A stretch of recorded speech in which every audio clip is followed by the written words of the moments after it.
I am Rick Dawson, 69 years old, and my life permanently changed the day I finally stopped paying for my own disrespect. Last Tuesday, I quietly changed my banking details and transferred my monthly structural engineering pension to a secure private card. 2 hours later, the front door of my modest guest house was violently kicked open. My daughter Sarah and her husband Mitchell stood in the entryway, absolutely furious.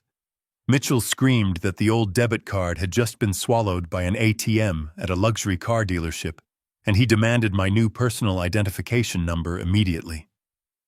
I took a slow sip of my black coffee, looked him dead in the eye, and gave him an answer that made the blood drain entirely from his face. Before I tell you exactly how I dismantled their perfect little world, let me know which city you are watching from in the comments below. Hit the like button and subscribe to the channel if you believe respect should be earned, never demanded. The wood of the doorframe splintered inward, sending shards of white paint scattering across my clean hardwood floor. I did not flinch. I sat at my small kitchen table, my hands perfectly steady around my ceramic coffee mug. Mitchell stormed into the room first. His face was a violent shade of purple, veins bulging against the collar of his expensive designer shirt. Sarah followed closely behind him, hyperventilating, her hands frantically clutching a leather designer handbag that I had unwittingly paid for. Mitchell did not bother with a greeting. He slammed his fist down onto my kitchen table, causing my coffee to slosh over the rim and burn my knuckles. He leaned in close, his breath smelling of expensive espresso and blind rage. He screamed that he had just been humiliated in the finance office of a high-end European auto dealership downtown. He was trying to put down a $10,000 cash deposit on a brand-new sports SUV. When he went to the dealership lobby ATM to pull a cash advance using my card, the machine instantly confiscated it. The screen had flashed a terrifying message indicating the account was permanently closed due to suspected fraud. The salesman had looked at Mitchell as if he were a common criminal. Mitchell demanded to know what glitch had occurred. He thrust his open palm perfectly flat in front of my face and demanded that I hand over the new banking card and the updated personal identification number right this second so he could drive back downtown and secure his vehicle. Sarah stood behind him, nodding vigorously, whining that the dealership was going to sell the car to someone else if they did not hurry. I did not raise my voice. I did not tremble. I reached for a paper napkin, slowly wiped the spilled coffee from my knuckles, and looked up at the two of them.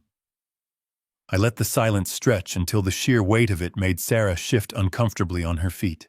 3 years ago, standing over my late wife's fresh grave, Sarah had wept and begged me to come live in the guest house on her property. She promised she would take care of me. She asked for my debit card, claiming she wanted to manage my weekly grocery shopping, so I would not have to worry about driving to the supermarket in my grief. I trusted my only child. I handed her the plastic card tied to my $5,500 monthly pension. I looked at Sarah now and asked her a very simple question. I asked her what she had bought me for dinner this week. She blinked, completely thrown off guard by the pivot. She stammered, looking at Mitchell for help, before muttering that she had dropped off groceries on Monday. I stood up from my chair and walked the 4 steps to my small pantry. I swung the door wide open. Inside sat 3 dented cans of generic chicken soup and a half-empty box of stale crackers. I turned back to them and stated the facts. I told them my pension had deposited over $60,000 into that account over the past 12 months alone. I pointed to the dented cans and asked if that was what $60,000 bought in today's economy. Mitchell rolled his eyes, letting out a loud theatrical sigh of supreme annoyance. He told me I was being dramatic, and that I did not need much money anyway, because I just sat around the guest house all day doing nothing. He insisted they were doing me a massive favor by letting me live on their property. He slapped the table again, demanding we stop wasting time talking about soup when his luxury car reservation was expiring. I walked over to the small bookshelf in the corner of my living room. I reached behind a row of old engineering textbooks and pulled out a massive, heavy black binder. I walked back to the table and dropped it directly in front of Mitchell. The heavy thud echoed loudly in the small room. I opened the cover. Inside were hundreds of pages of highlighted bank statements, forensic accounting notes, and printed photographs. I looked Mitchell straight in the eye and told him the account was not experiencing a glitch. I told him I had personally walked into the bank branch at 8 o'clock that morning, closed the account permanently, and transferred all future pension payouts to a private institution that neither of them would ever access. Mitchell scoffed, calling me a paranoid old fool. He claimed he only used the money for property upkeep. I turned to the first tab in the binder. I began to read his exact expenditures out loud, my voice echoing like a judge delivering a sentence. I read the date and time of a $4,000 charge for a VIP cabana in Miami, booked while I was recovering from a severe bout of pneumonia alone in this guest house. I read off the weekly $300 charges at a high-end steakhouse downtown. The same nights Sarah claimed they were too busy working late to bring me a hot meal. I flipped the page and read the itemized receipt for Sarah's new diamond tennis bracelet, purchased with funds explicitly earmarked for my supplemental health insurance. I read line after line, dollar after dollar, proving exactly how they had systematically drained my life savings to fund an arrogant, lavish lifestyle while treating me like a stray dog living in their backyard. I told them the gravy train had derailed. I told them they would never see another dime of my money and that they needed to leave my home immediately before I called the police to report the past 3 years of elder financial abuse. I expected them to cower. I expected Sarah to cry and beg for forgiveness. I expected Mitchell to panic about his ruined credit. I was entirely wrong. Mitchell did not apologize. A cold, menacing sneer crept across his face. He reached inside his tailored suit jacket and pulled out a thin, unmarked manila folder. He tossed it onto my binder with a dismissive flick of his wrist. He leaned forward, his arrogance entirely restored. He told me I was not calling the police and I certainly was not keeping my money. He informed me that he had been preparing for this exact moment. He tapped the manila folder and explained what was inside. It was a drafted legal petition for full involuntary conservatorship. He told me that over the past 6 months, he and Sarah had been documenting my supposed mental decline. He claimed I was becoming paranoid, forgetful, and dangerously unstable. He smiled a sickeningly sweet smile and revealed that he had already paid a substantial sum to a private physician. This doctor, whom I had never even met, had signed a sworn medical affidavit declaring that I was suffering from advanced, rapid-onset dementia and was entirely incapable of managing my own finances or making basic life decisions. Sarah finally spoke up, her voice dripping with fake, sickening sympathy. She told me it was for my own good. She said my mind was clearly failing since I was making up crazy stories about them stealing my money. She told me a judge would look at my age, look at the doctor's signature, and immediately grant them total legal control over my life, my health, and my remaining bank accounts. Mitchell checked his expensive gold watch. He looked back at me and delivered his ultimatum. He gave me exactly 24 hours to voluntarily hand over the new bank card, the PAISON, and sign a general power of attorney document giving him control of my assets. If I did exactly as I was told, they would generously allow me to keep living in the guest house. If I refused, he would file the petition at the county courthouse tomorrow morning. He promised that once the judge ruled in his favor, my assets would be seized, and he would have me forcibly removed from the property and locked away in the cheapest, most miserable state-run nursing facility he could find, where I would spend the rest of my days heavily medicated and completely forgotten. Mitchell grabbed Sarah by the arm, turned around, and walked out the door. Sarah did not even look back at me. They left the splintered door hanging wide open, the cold afternoon wind blowing into my kitchen. They thought they had backed a helpless, senile old man into a corner. They thought I would spend the night trembling in fear, waiting to surrender. They had no idea that my silence was not fear. It was the sound of a structural engineer realizing exactly where the weak points in their foundation were and preparing to bring their entire house crashing down to the ground. I stood in the center of my small kitchen, listening to the sound of Mitchell's car engine fading down the driveway. The cold afternoon wind continued to blow through the splintered doorframe. Most men my age would have collapsed into the nearest chair. Most men would have reached for a telephone to call a friend, or perhaps even cried over the sheer cruelty of their own flesh and blood. I did not do any of those things. I am a retired structural engineer.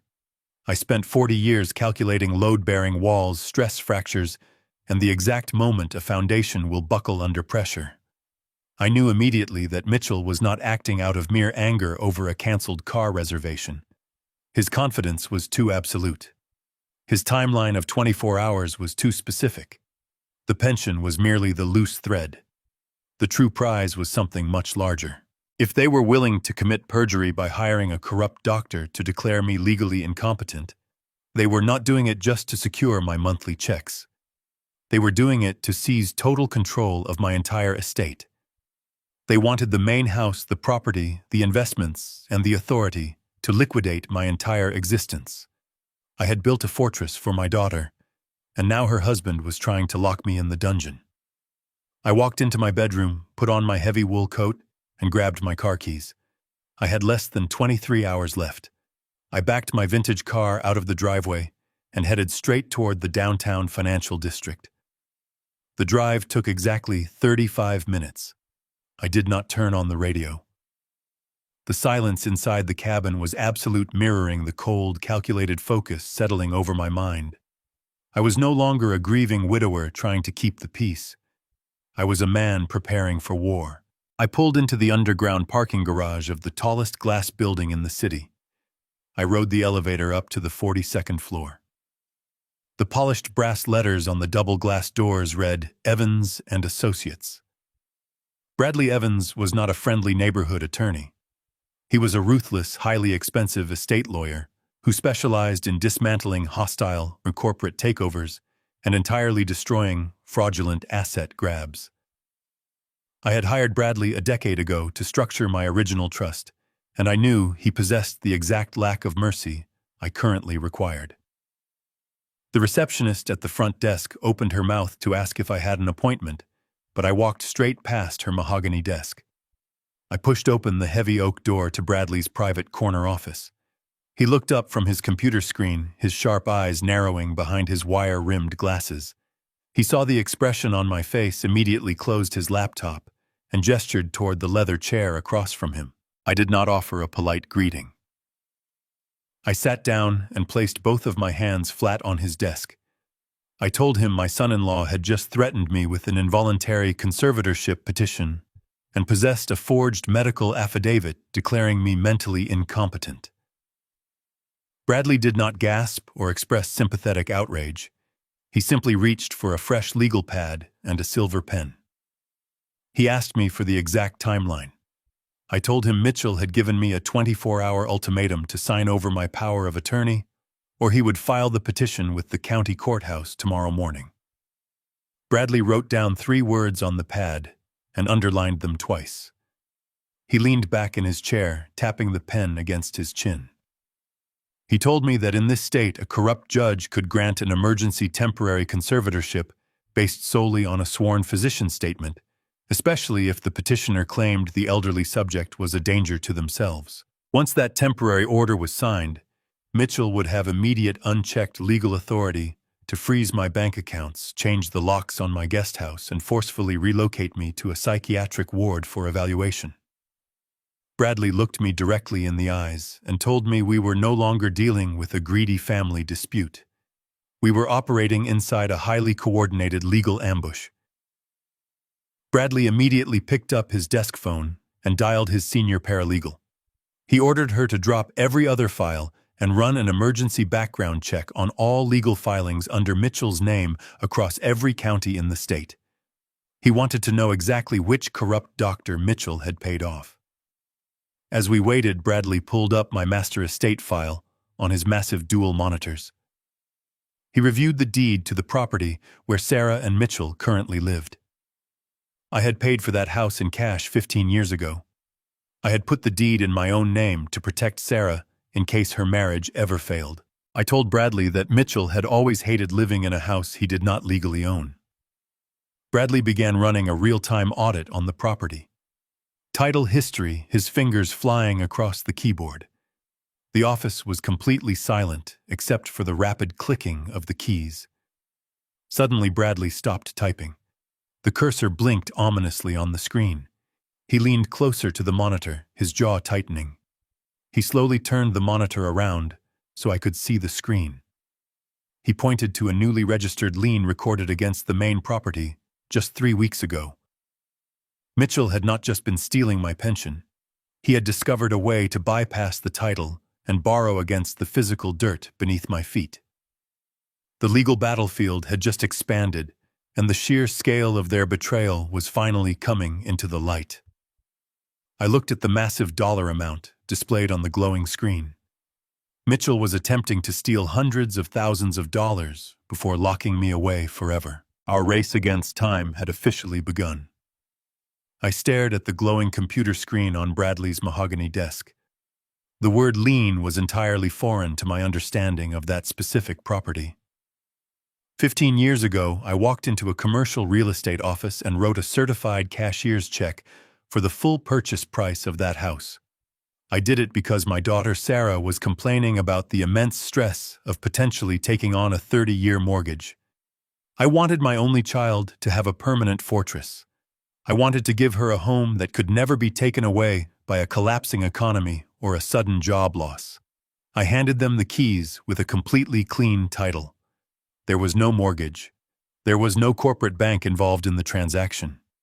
The dirt, the wood, the concrete foundation, and the roof belonged entirely to me. Now my attorney was showing me a digital county record indicating that a massive financial institution had a legal claim to the property. I asked Bradley to open the specific legal filing. I needed to see the exact structural weakness Mitchell had secretly introduced into my foundation. Bradley did not hesitate or offer empty words of comfort. He quickly typed his secure credentials into the county clerk's digital database. The system took an agonizingly long time to load. The small icon spun in a continuous circle against the stark white background of the large monitor. I sat perfectly still in the heavy leather guest chair. I felt a cold, heavy knot forming in the absolute center of my chest. It was not panic. It was the precise, chilling sensation I used to get when I stood beneath a massive concrete bridge and spotted a hairline fracture in a primary support column. It was the sickening realization that a catastrophic collapse was no longer a distant possibility, but a guaranteed certainty. Finally, the digital document rendered on the screen. It was a scanned copy of a heavily notarized loan agreement. Bradley enlarged the document so the black text filled the entire monitor. I leaned forward and rested my elbows on the edge of the desk. The document was an official home equity line of credit. Mitchell had used the house as direct collateral to secure an open tap of liquid cash. I looked at the principal amount approved by the bank underwriter. The number was $300,000. My breath caught in my throat for a fraction of a second. $300,000. Mitchell had secretly borrowed a massive fortune against the very walls I had purchased to keep his wife safe. Bradley slowly scrolled down through the dozens of pages of standard banking clauses and strict legal terms. His eyes scanned the dense paragraphs with the speed and precision born of a predator hunting for a weakness. He calmly explained that a home equity line of credit operates exactly like a massive credit card, tied directly to the current market value of the property. If the borrower defaults on the monthly payments, the bank aggressively forecloses and takes the house. Mitchell had essentially strapped a ticking financial bomb to my daughter's living room. I looked at Bradley and stated a simple, indisputable fact. I told him that I was the sole legal owner listed on the property deed. I asked him how a federally regulated bank could legally approve a cash loan of that incredible magnitude without my physical presence in their office or my verbal consent. Bradley did not answer my question immediately. He kept scrolling down until he reached the final page of the scanned document. It was the primary signature page. There were 3 distinct black lines printed at the bottom of the paper. The first line was designated for the primary loan applicant. The second line was for the CO applicant. The third line was specifically designated for the guarantor and legal property owner. That line was meant for me. I looked closely at the digital ink on the screen. My full legal name was written directly on that line. Richard Alexander Dawson. I felt a sudden massive rush of pure, absolute clarity wash over my mind. It was not my handwriting. As a career structural engineer, I spent decades drafting incredibly precise blueprints by hand, long before computers took over the industry. My personal handwriting is entirely distinct and highly regimented. My capital letters always feature a sharp, rigid angle at the top loop. My lowercase letters are completely uniform in height and spacing. The signature displayed on the monitor was a sloppy, arrogant imitation. The angle of the letters leaned far too heavily to the right. The pressure of the pen strokes was highly inconsistent, indicating that the person writing it was frequently pausing to look at a reference document. It was Mitchell. He had forged my signature to steal $300,000 of my hard-earned equity. I pointed to the glowing screen and told Bradley exactly what I saw.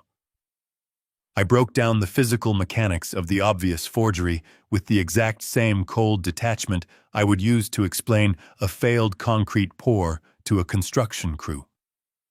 Bradley nodded slowly, his face completely devoid of surprise.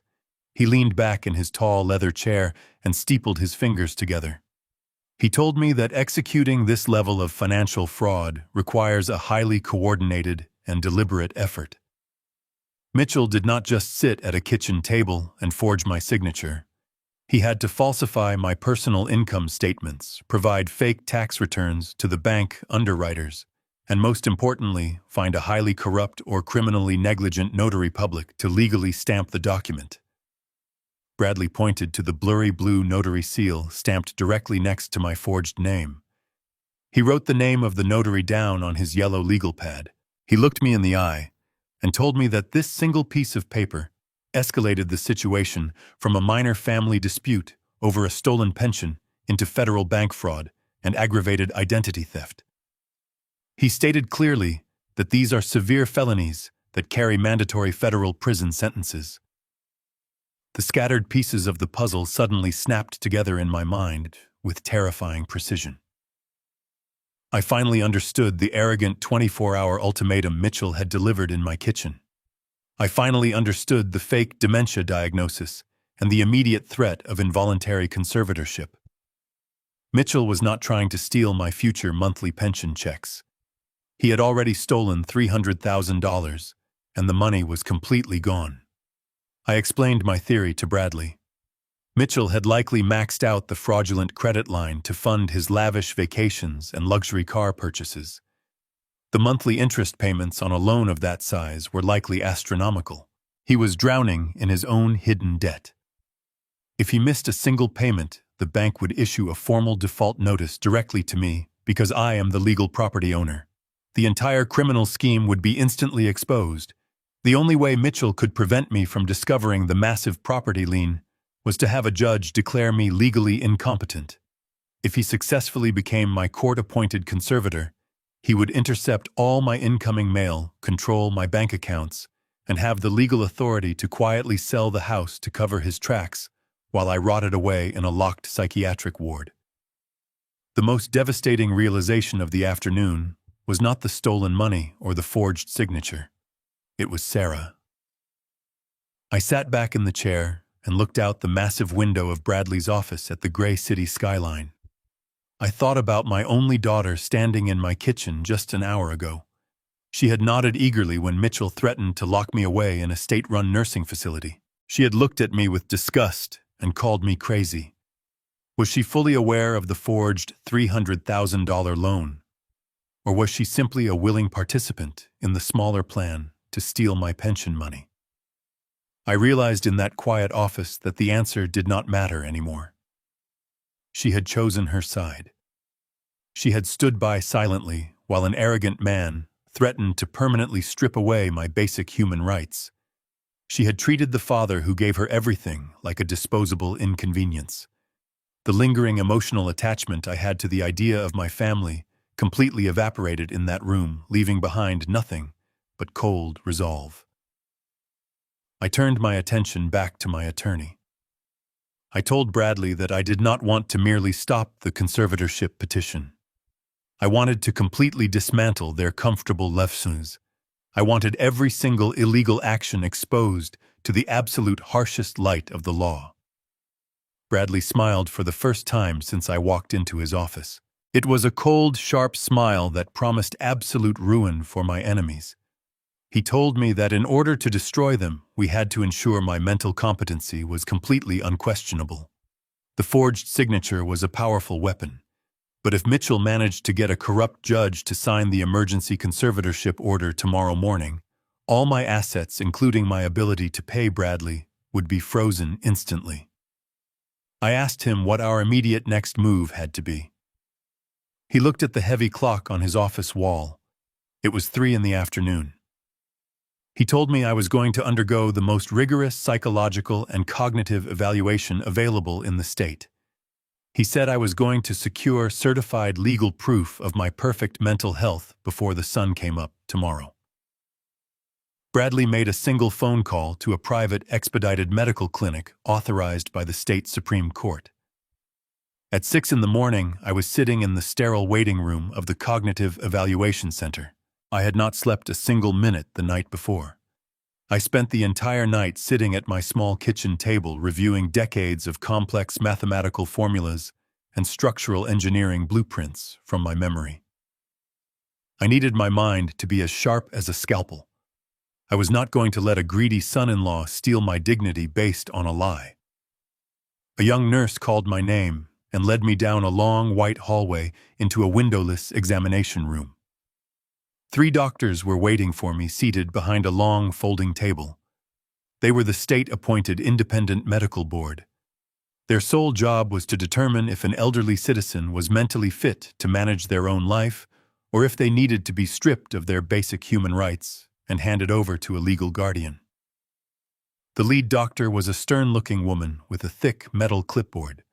She explained that the evaluation would last 4 grueling hours. It would cover memory retention, spatial awareness, complex problem-solving, and emotional stability. She warned me that the testing was explicitly designed to induce severe mental fatigue and frustration in order to break down any hidden cognitive walls. I looked at her and smiled. I told her I spent 40 years calculating wind shear resistance on steel suspension bridges while dealing with screaming city contractors and delayed material shipments. I told her mental fatigue was simply my Tuesday afternoon. She did not smile back. She started a heavy silver stopwatch on the desk, and the absolute interrogation began. They started with basic memory recall. They gave me a list of 30 random, completely unconnected words and told me I would need to repeat them in exact order an hour later. Then they moved to spatial reasoning. They handed me a thick packet of complex geometric shapes printed on paper and asked me to mentally rotate them and identify the correct corresponding shadow from a list of incredibly similar options. It was a complete insult to a man who used to draft 3-dimensional load-bearing schematics by hand before computer software existed. I completed the spatial packet in less than 5 minutes. The second doctor raised an eyebrow and quietly took the papers from my hand, checking my answers against an answer key. His eyes widened slightly as he realized I had not made a single mistake.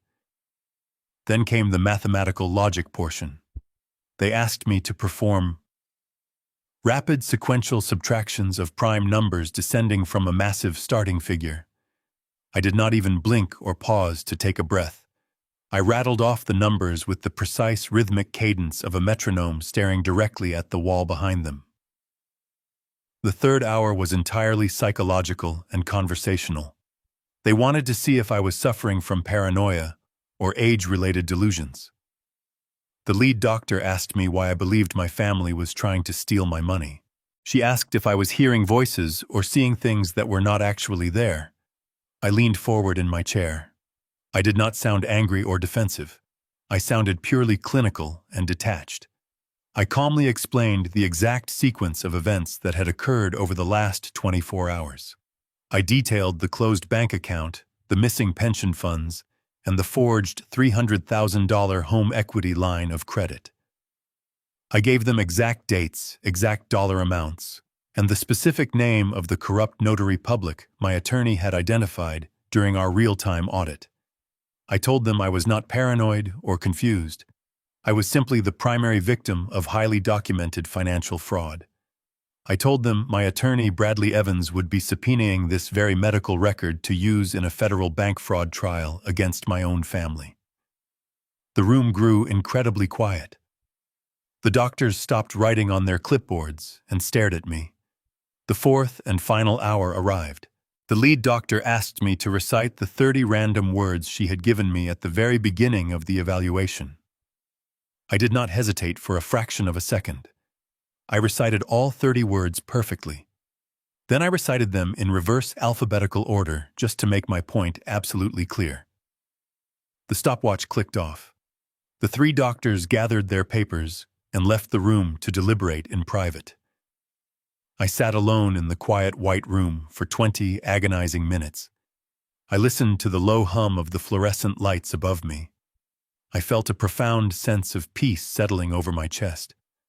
I knew exactly who I was, and I knew exactly what my mind was capable of achieving. The door finally opened and the lead doctor walked back in. She was no longer stern or clinical. She looked at me with a mixture of profound respect and genuine shock. She placed a heavy stack of papers on the desk directly in front of me. It was the official medical affidavit. She looked me in the eyes and told me I had scored in the 99th percentile for cognitive function. She said my spatial reasoning and mathematical logic were significantly better than most graduate students she evaluated on a daily basis. She formally declared that I was completely, entirely, and legally competent to manage my own affairs, my own finances, and my massive estate. She signed her name at the bottom of the document in thick black ink. The two other doctors walked in and signed their names right below hers. The lead doctor stamped the paper with the official raised seal of the state medical board, making it an undeniable legal fact. She handed the document to me and told me she wished me the absolute best of luck in putting my son-in-law exactly where he belonged. I walked out of the medical center at 10 in the morning. The bright morning sun hit my face, warming my skin. I held the sealed envelope tightly in my right hand. It was the ultimate shield. It was the absolute undeniable proof that Mitchell's entire conservatorship plan was built on a desperate criminal lie. If he walked into a county courthouse to file his fake dementia claim, he would be instantly arrested for perjury and filing false legal documents. I reached my car and unlocked the door. I pulled out my cell phone to call Bradley. I was ready to launch the aggressive counter-offensive. I was ready to move from defense to offense and finally trap Mitchell in his own web of arrogance and lies. I stood in the sunlit parking lot of the medical center, holding the sealed envelope containing my absolute freedom. The heavy weight that had rested on my chest since yesterday afternoon was entirely gone. I had the legal ammunition to destroy Mitchell's malicious plan before he could even file his fake paperwork at the courthouse. I reached into my coat pocket to retrieve my car keys. My fingers brushed against my cell phone. The screen lit up with a sudden sharp vibration. It was a priority notification email from my personal banking application. I frowned. I had completely closed my primary accounts the day before. There should have been no active alerts on my phone. I unlocked the screen and opened the message. The email was not from my usual local bank. It was an automated security alert from the massive national financial institution that held the fraudulent $300,000 home equity line of credit. Because my name was forged as the primary guarantor on the account, the bank's automated system had pulled my contact information from my credit file and sent me a standard courtesy notification regarding a massive outbound transaction. I stared at the screen and felt the blood freeze in my veins. The notification was a digital wire transfer receipt. 10 minutes ago, Mitchell had logged into the fraudulent account and initiated a transfer for the maximum allowable limit. He was attempting to move the entire $300,000 in one single sweeping motion. I looked at the destination details printed on the digital receipt. He was not moving the money to a local checking account to buy his luxury car. The routing number was attached to a private offshore banking institution located in the Cayman Islands. Mitchell was not just stealing my equity. He was laundering it out of the country entirely. My engineering mind immediately calculated the catastrophic implications of this move. If that wire transfer successfully cleared the United States banking system, the money would be completely untraceable and entirely unrecoverable. It would vanish into a black hole of international banking secrecy. The domestic bank would then turn around and demand the $300,000 directly from me because my forged signature was on the collateral document. If I could not produce the stolen cash, they would foreclose on the property and auction off my daughter's house to recoup their losses. Mitchell was preparing to take the money and vanish, leaving me entirely destroyed and Sarah completely homeless. He had likely realized his conservatorship plan might face legal resistance from me and decided to execute a scorched earth exit strategy. I did not panic. Panic is a useless emotion that leads to structural failure. I immediately dialed Bradley's direct cell phone number. He answered on the first ring. I read him the exact details of the wire transfer alert, including the transaction identification number and the offshore routing code. Bradley let out a sharp breath. The relaxed confidence from yesterday was entirely gone from his voice. He told me that international wire transfers of that magnitude are subject to a mandatory federal security hold, but that hold only lasts for a maximum of 2 hours. After the security window closes, the funds are released into the global network and disappear forever. We had exactly 1 hour and 50 minutes to physically stop the transaction. Bradley gave me a direct and uncompromising order. He told me not to bother calling the bank customer service hotline. A low-level telephone representative would not have the authority to halt an offshore transfer, and they would waste precious time verifying my identity while the clock ticked down. Bradley told me to drive immediately to the regional corporate headquarters of the bank, located in the center of the financial district. He said he was drafting an emergency federal fraud injunction right now and would meet me in the lobby of the bank in exactly 30 minutes. If we did not reach the regional wire manager before the security hold expired, my 15 years of hard-earned equity would be gone forever. I threw my car into gear and sped out of the medical center parking lot. I merged onto the busy morning interstate, gripping the steering wheel until my knuckles turned completely white. The morning traffic was incredibly heavy. Brake lights flashed in front of me, creating a sea of red metal. I watched the digital clock on my dashboard ticking away the minutes. Every single minute that passed brought Mitchell closer to absolute victory. I thought about the sheer arrogance of the man.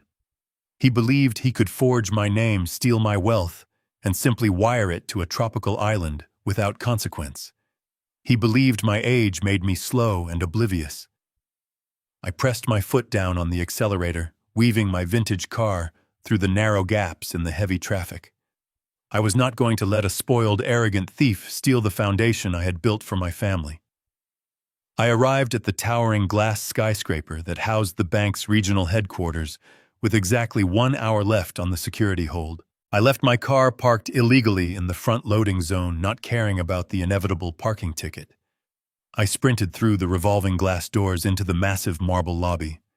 Bradley was already standing near the security desk, holding a thick stack of freshly printed legal documents. His face was set in a grim expression of pure determination. He handed me a copy of the emergency injunction and pointed toward the row of private executive elevators. We did not have an appointment. We did not have building security badges. We only had the certified medical affidavit proving my competence and the undeniable proof of Mitchell's federal bank fraud. We walked past the protesting security guards and stepped into the elevator, hitting the button for the executive floor. The doors slid shut, sealing us inside. The ultimate confrontation was no longer a matter of days or hours. It was a matter of minutes. Mitchell was sitting somewhere right now watching his computer screen, waiting for the final confirmation of his stolen wealth. He had no idea that the man he thought he had broken was currently riding an elevator straight into the heart of the banking system, carrying the legal fire required to burn his entire offshore empire to the ground. The elevator doors slid open to reveal the absolute pinnacle of corporate banking. The 42nd floor did not look like a standard retail bank branch. There were no teller windows or waiting area chairs. The floor was covered in thick, dark carpeting that absorbed all sound. The walls were paneled in rich mahogany and lined with modern art. We stepped out of the elevator and were immediately intercepted by a woman in a sharp gray suit. She held a digital tablet and looked at us with a mixture of confusion and corporate disdain. She informed us that the executive floor was strictly by appointment only and asked security to escort us back to the lobby. Bradley did not even break his stride. He walked straight past her holding the thick stack of legal documents like a loaded weapon. He demanded to be directed to the regional director of wire operations immediately. The woman attempted to block his path, but Bradley simply stated his name and the name of his law firm. He informed her that if she delayed us for even a single minute, she would be personally named as a co-conspirator in a federal bank fraud lawsuit involving the theft of $300,000. The woman froze and silently pointed toward a large set of frosted glass doors at the end of the long hallway. We pushed through the glass doors without knocking. The regional director was a middle-aged man sitting behind a massive glass desk. He was on a phone call but hung up immediately when we barged into his private sanctuary. He stood up, his face flushing with anger, demanding to know who we were and how we had bypassed building security. Bradley walked directly to the glass desk and slammed the emergency federal fraud injunction down onto the smooth surface. The heavy sound echoed loudly in the quiet executive office. Bradley leaned over the desk, his voice dropping to a terrifyingly calm whisper. He told the director to sit down and look at the screen on his computer. He recited the exact account number and the transaction identification code for the Cayman Islands wire transfer. The director hesitated, but the sheer aggressive authority radiating from my attorney forced him back into his leather chair. He typed the numbers into his keyboard. His eyes widened as the massive outbound transfer populated on his screen. The director tried to deploy standard banking protocol. He nervously adjusted his tie and stated that the transfer had already been authorized by the primary account holder. He claimed the bank could not simply halt a massive international wire without a verified court order or a direct request from the client who initiated the transaction. Bradley smiled his cold, devastating smile. He dropped the second piece of paper onto the desk. It was a high-resolution photograph of the forged signature on the original home equity loan document placed directly next to a certified copy of my actual legal signature. Bradley told the director that the man who authorized the wire was not the legal property owner.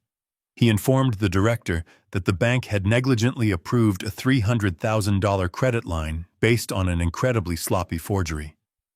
Bradley then dropped the final piece of paper. It was the certified medical affidavit from the state Supreme Court Medical Board proving my absolute mental competency. Bradley did not wait for the director to process the information. He looked at the clock on the wall. We had exactly 14 minutes remaining before the federal security hold expired and the money vanished offshore. Bradley told the director that we were completely bypassing the local banking chain of command. He pulled his cell phone from his pocket and dialed a direct number. He placed the phone on the glass desk and activated the speaker function. A stern voice answered immediately, identifying himself as a senior agent with the Federal Wire Fraud Division. Bradley had already contacted him during our drive to the bank. Bradley formally introduced me and then instructed the bank director to identify himself to the federal agent.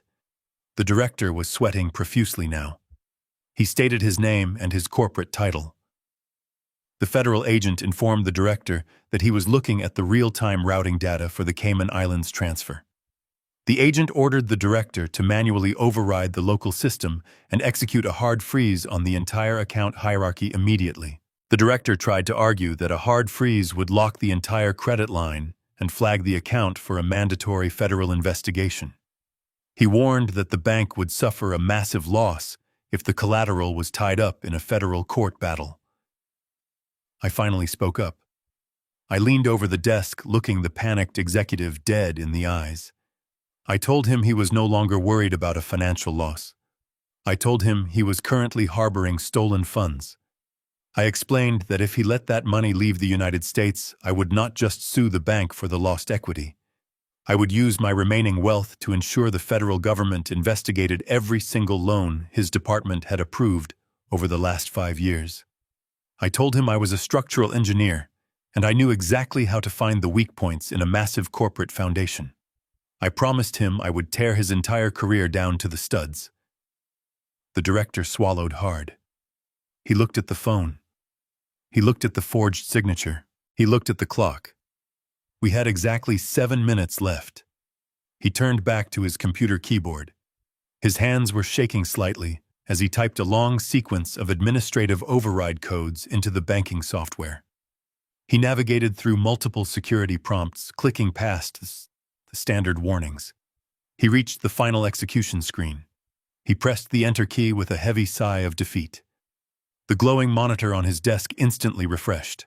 The status of the $300,000 wire transfer changed from pending security clearance to a bright red flashing notification that read, "Transaction federally rejected." The funds had bounced. The money was violently yanked back from the international routing network and slammed directly back into the frozen domestic account. The absolute finality of that red flashing text was the most beautiful thing I had seen in years. The money was completely locked.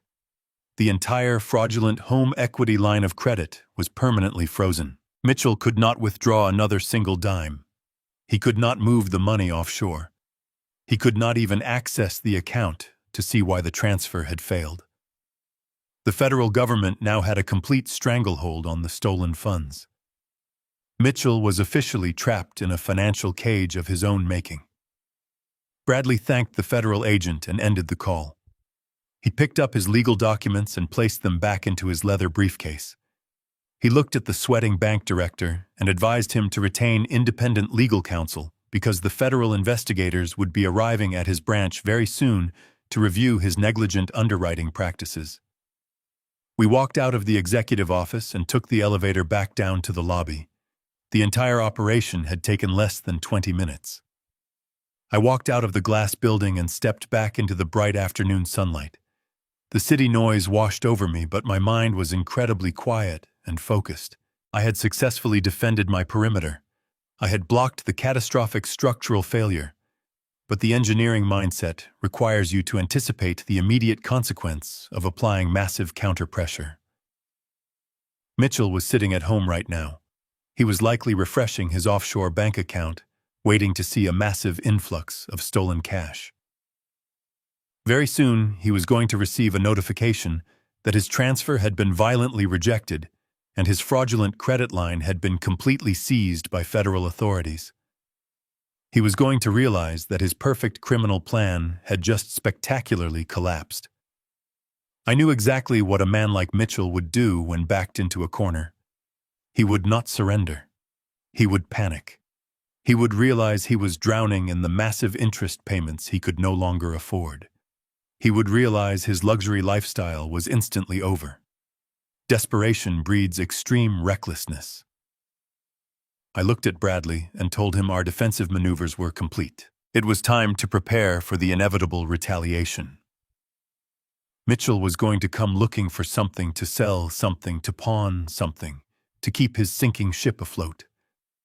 He was going to realize my pension was gone, his fraudulent loan was gone, and his offshore escape route was destroyed. He was going to come for the last valuable thing I possessed. I got into my car and drove away from the bank knowing the real war was just about to begin.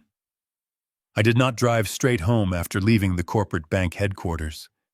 I knew the exact sequence of events that was about to unfold inside the main house on my property. Mitchell would be sitting in his expensive home office, constantly refreshing his computer screen to check the status of his stolen wealth. The bright red error message from the Federal Banking Authority would suddenly appear. He would panic and dial the private wealth customer service number, only to be coldly informed that his account was permanently locked under an active federal fraud investigation. Panic is a highly predictable chemical reaction. It completely strips away human logic and leaves only raw, desperate animal instinct. I parked my car at a small diner on the edge of town and ordered a black coffee. I needed to give the rat enough time to chew blindly through the trap. Mitchell was a man currently drowning in extreme hidden debt. His credit cards were likely maxed out to their absolute limits. His luxury car reservation had been humiliatingly canceled. The offshore escape route he had banked his entire future on was now permanently sealed by the federal government. He needed liquid cash immediately to keep up the grand illusion of his wealth and to satisfy the creditors who were undoubtedly breathing down his neck. I sat in that quiet diner for exactly 3 hours, allowing the terrifying reality of his total financial ruin to completely shatter his arrogant mind. When the late afternoon sun began to dip below the distant tree line, I finally paid my bill and drove back to my property. I parked my daily driver on the street instead of turning into the long driveway. I walked the rest of the way on foot, feeling the crisp evening wind biting at my face. As I approached the guest house, I saw the immediate physical evidence of his violent desperation. The heavy wooden side door of my home was splintered and hanging open on a single broken metal hinge. He had not bothered to pick the lock or look under the flower pot for a spare key. He had used pure brute force to violate the only sanctuary I had left in the world.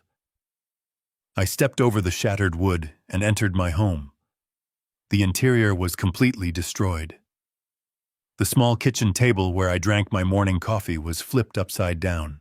Every single drawer in the living room had been ripped out and violently emptied onto the hardwood floor.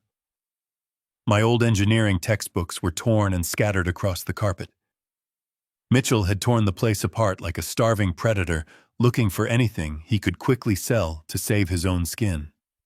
He was looking for hidden cash. He was looking for valuable jewelry or bearer bonds. He fundamentally misunderstood who I was and how I operated. I never kept liquid wealth hidden in the house, but as I carefully walked into my small bedroom, my blood turned completely cold. My closet door was wide open. The heavy steel lockbox I kept hidden beneath the floorboards had been viciously pried open with a heavy steel crowbar. The thick metal of the box was twisted and bent out of shape. I slowly fell to my knees and looked inside the empty dark space. He had not found cash. He had found something infinitely more valuable. He had found the original leather key fob and the vintage paper title to the pristine 1968 Ford Mustang parked in the detached rear garage. That car was not merely a piece of classic machinery. It was the physical embodiment of my late wife. We bought that car together when I received my very first major engineering promotion over 40 years ago. It was rusted and broken when we found it sitting in a salvage yard. We spent countless weekends in the garage together, rebuilding the engine block, sanding down the damaged body, and restoring the leather interior to absolute perfect condition. Her small hands had polished that wooden steering wheel. Her bright laughter was permanently woven into the fabric of those seats. It was the only tangible piece of her beautiful soul I had left in this entire world. I had kept it covered and meticulously protected, refusing to sell it even when Sarah begged me for the money years ago. Mitchell knew exactly what that classic car meant to me. He knew it was my heart. But he also knew that a fully restored 1968 Mustang could fetch over $80,000 in pure, untraceable cash from a shady underground vehicle collector within a matter of hours. I stood up from the bedroom floor and walked out the back door toward the detached garage. The heavy metal roll-up door was wide open to the evening air. The large concrete bay was entirely empty. A single dark patch of oil stained the floor where the beautiful machine had rested safely for years. Mitchell had actually done it. In his blind, frantic panic to cover his fraudulent tracks and secure escape funds, he had crossed the final boundary of human decency. He had stolen the one thing in the world I truly loved. Most men would have fallen to the concrete floor and wept over the profound violation. Most men would have called their daughter screaming and begging for the vehicle to be returned to its rightful place. I simply stood in the empty garage, breathing in the faint, lingering smell of old motor oil and exhaust. Mitchell thought he had dealt me a devastating emotional blow. He thought he had taken my most prized possession to fund his criminal escape. He believed he was speeding away toward his financial salvation in a classic muscle car. He believed my old age made me an easy, vulnerable target for his cruelty. He did not realize that a man who spends his entire life building indestructible bridges and never leaves his most valuable asset unprotected. He did not know that his desperate act of theft was not a victory. It was the absolute final nail in his own coffin. He had just handed me the exact tool I needed to ensure he would never sleep in a comfortable bed again. I walked calmly back into my ruined guest house, pulled my cell phone from my pocket, and prepared to unleash the absolute wrath of the law upon him. I stood in the center of the empty concrete bay, letting the reality of the empty space wash over me. The faint smell of old motor oil and premium exhaust hung in the damp evening air. A lesser man would have reached for his phone immediately to call his daughter. A weaker father would have dialed Sarah's number, begging her to intervene, pleading with her to make her husband bring the car back before any real damage was done. I did not touch my phone. I did not shed a single tear. I slowly turned around and walked out of the detached garage, pulling the heavy metal door back down until it locked into place. The loud metallic clang echoed across the quiet property. I walked back toward the ruined guest house, stepping carefully over the shattered pieces of my own front door. Mitchell had ransacked my living space with the chaotic energy of a desperate animal. He had flipped my furniture, torn my books, and violated my privacy. But as I navigated the debris field he had left behind, I felt absolutely nothing but a profound sense of clinical detachment. I walked into my bedroom and looked at the violently pried steel lockbox on the floor. Mitchell believed he had discovered my ultimate vulnerability. He believed he had found the key to his salvation hidden beneath my floorboards. What Mitchell failed to understand is that a structural engineer never leaves a critical load-bearing asset without a redundant safety mechanism. 3 days ago, before the explosive confrontation in my kitchen, before the massive banking freeze and before the forged medical documents, I had noticed something incredibly subtle. I had watched Mitchell standing in the driveway smoking an expensive cigar, staring intensely at the detached garage. I saw the distinct look of pure, greedy calculation in his eyes. He was looking at the metal door the way a starving man looks at a locked pantry. I knew instantly that if his financial house of cards ever collapsed, he would try to liquidate my vintage car to save himself. I did not confront him that day. I did not change the locks on the garage or attempt to move the vehicle to a secure storage facility. A visible defense only forces an enemy to plan a more aggressive attack. Instead, I drove the vintage vehicle to a highly specialized automotive security firm downtown. I spent $4,000 in cash to have a military-grade global positioning satellite tracker permanently welded directly into the steel undercarriage of the vehicle. This was not a cheap plastic device you buy on the internet and magnetize to a bumper. This was a completely integrated tracking unit, hardwired directly into the main electrical harness of the car. It was entirely invisible to the naked eye. Even a professional mechanic would need hours to locate it and dismantle it. I had the technicians link the encrypted signal directly to a private application on my secure tablet. I built a digital cage around my own property, and Mitchell had just voluntarily locked himself inside of it. I reached into the inner pocket of my heavy wool coat and pulled out my smartphone. I bypassed the standard contacts list. I did not call Sarah. I did not call Bradley Evans. I dialed the direct emergency dispatch line for the State Highway Patrol. The phone rang exactly twice before a female dispatcher answered the call. She asked me to state the nature of my emergency. I did not sound frantic. I did not sound like a frightened elderly man whose home had just been burglarized. I spoke with the precise, measured cadence of a man reading a technical manual. I informed the dispatcher that I needed to report an active grand theft auto in progress. I told her the stolen vehicle was a fully restored 1968 classic muscle car. I provided the exact license plate number, the vehicle identification number, and the specific paint color code. The dispatcher began to run through her standard script. She asked me when I had last seen the vehicle and if I had any idea who might have taken it. I stopped her mid-sentence. I told her I knew exactly who took it, and I knew exactly where the vehicle was currently located. I walked over to my overturned kitchen table, righted a single wooden chair, and sat down. I pulled my secure digital tablet from my heavy coat pocket and activated the encrypted application. A high-resolution digital map of the entire state instantly illuminated the dark room. A bright red pulsating dot was moving rapidly down the southbound lane of the interstate highway. I read the live coordinates directly to the police dispatcher. I told her the vehicle was currently traveling south on Interstate Highway 95, approaching the county line. I gave her the exact mile marker and the estimated rate of speed based on the real-time satellite telemetry. The dispatcher paused her typing, clearly shocked by the absolute precision of the data I was providing. She asked me how I was actively tracking the stolen vehicle. I calmly explained the integrated military-grade hardware welded into the chassis. I informed her that the man driving the car was my son-in-law, and that he was currently attempting to flee the jurisdiction with stolen property valued at over $80,000. The dispatcher placed me on a brief hold while she relayed the exact coordinates to the active highway patrol units in the sector. I sat in the dark, ruined living room watching the glowing red dot move steadily across the digital map. Mitchell was driving fast. He was likely pushing the vintage engine hard, desperate to put as much distance between himself and my house as possible.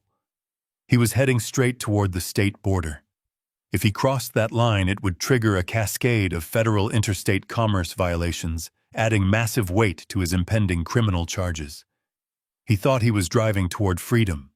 He was actually driving himself deeper into a federal penitentiary. The dispatcher came back on the line. Her voice was sharp and fully energized. She informed me that 3 separate Highway Patrol Interceptor units had successfully picked up the satellite tracking beacon and were currently moving into a pincer formation ahead of the stolen vehicle. She told me they were going to execute a felony traffic stop within the next 4 minutes. She asked me to remain on the line to confirm the identity of the driver once the physical apprehension was complete. I agreed and placed the phone on speaker, resting it on my leg. I stared at the tablet. The red dot continued to pulse. I imagined Mitchell sitting behind the beautiful wooden steering wheel of my late wife's car, gripping it with his sweating, arrogant hands. I imagined the false sense of victory racing through his mind. He had successfully broken into my house. He had secured the ultimate prize. He probably believed he had finally beaten me. He probably believed I was sitting in this dark room weeping over my loss, too terrified and confused to take action. He had relied entirely on the stereotype of the weak, silent elderly man. My silence had never been a symptom of weakness. My silence was the necessary condition required to build an inescapable structural trap. Suddenly, the red dot on my digital map stopped moving. It did not slow down gradually. It completely halted directly in the center of the interstate highway. A few seconds later, the dispatcher's voice echoed through the speaker of my phone. She stated that the highway patrol units had successfully boxed in the stolen vehicle.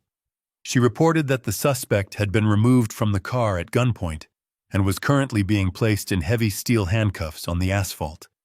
She asked me to confirm the physical description of my son-in-law. I recited Mitchell's exact height, weight, hair color, and the expensive designer suit he was likely wearing. The dispatcher verified the information with the officers on the scene. She confirmed that the suspect was in full police custody and that the vintage vehicle had been successfully recovered without a single scratch on the paint. She told me a detective would be calling me shortly to arrange the return of the car and to take my formal statement for the prosecution. I thanked her for her precise efficiency and ended the call. The room went entirely silent again. I looked around at the destroyed furniture and the scattered papers. The physical damage to my home was irrelevant. The trap had perfectly snapped shut. Mitchell was now sitting in the back of a police cruiser, his wrists bound tightly behind his back, his entire life shattered into a million unrecoverable pieces. But the chain of consequences was not yet complete. Mitchell was only half of the equation. Sarah was still sitting comfortably in the massive house I had paid for, entirely unaware that her husband had just been arrested for grand theft auto and that the federal government had frozen all of their fraudulent assets. It was time to deliver the final devastating blow. It was time to walk across the lawn, knock on the front door of the main house, and hand my daughter the itemized receipt for her absolute ruin. I sat in the darkness of my destroyed living room, waiting for the inevitable aftermath. The digital tablet on my lap had gone completely dark, but the reality of the trap I had set was just beginning to unfold. My cell phone vibrated heavily against my leg, breaking the absolute silence of the room. It was a direct call from the lead detective of the State Highway Patrol. He spoke with the gruff, heavy satisfaction of a man who had just taken a desperate criminal off the streets. He wanted to personally update me on the exact details of the felony traffic stop before the local news stations picked up the scanner chatter. The detective told me that when the interceptor units activated their emergency lights and sirens, Mitchell did not immediately pull his vehicle over to the shoulder. In his absolute blind panic, he attempted to accelerate the vintage muscle car, pushing the classic engine toward its physical limit.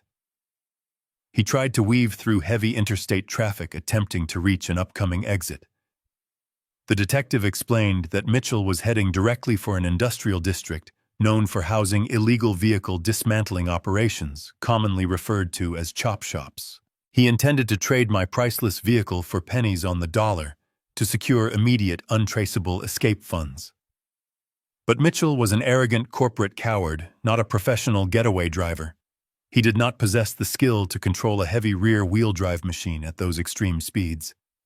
The Highway Patrol executed a highly coordinated tactical maneuver.